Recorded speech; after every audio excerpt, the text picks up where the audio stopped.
My treatment. My first hospitalization in 1999 was quite a foggy journey. All I could do was trust the expertise of the psychiatrist to prescribe me medication. I remember sitting up from the hospital bed the first night and the nurse administering me a pill. The next morning, my brain, which I felt completely worn out, confused, and restless, suddenly became sedated. Dr. Nasser asked if my mind felt more rested, and to my great relief, it already did. I stayed in the hospital for 9 days and resumed classes. This was the beginning of a long road to recovery. I became a bit lethargic, slept more, and gained weight. However, this is what I needed to do to get better. Eventually, I became a proactive patient who inquired into options. I also had to be a patient.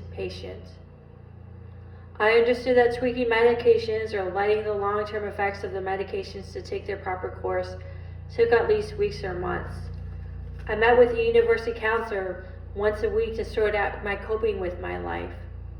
After a year, things finally felt more normal to me in everyday functioning. In 2001, I believed I was overly medicated, taking 7 different types of pills.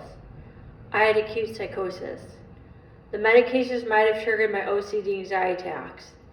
In the months after my hospitalization, my psychiatrist gradually and carefully reduced my meds. I would not question the expertise of my psychiatrist for several years. In 2014, stopping my medications turned out to be a disaster. I was put on medications again to my reluctance, including sleeping pills. I relived all the side effects once again for the next 2 years until I tried a psychiatrist my friend referred me to. In 2016, that referred psychiatrist informed me that my medication caused OCD side effects. He changed my meds completely, and within months, I lost 25 pounds. Instead of suffering a very disturbing and hellish anxiety attack every other day for hours at a time, it became less frequent, less severe, and less intense, and more manageable.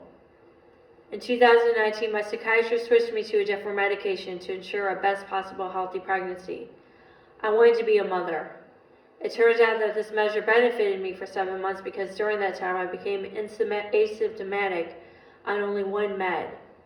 With no anxiety attacks at all, I was functioning well. Yet when I became pregnant, I became manic and my anxiety attacks returned. I needed to be stabilized. I checked into a psychiatric unit for the 4th time in my life. My psychiatrist made sure that the added meds were safe for my unborn twins. As my twin pregnancy was high risk, it was surely worrisome and stressful to go through.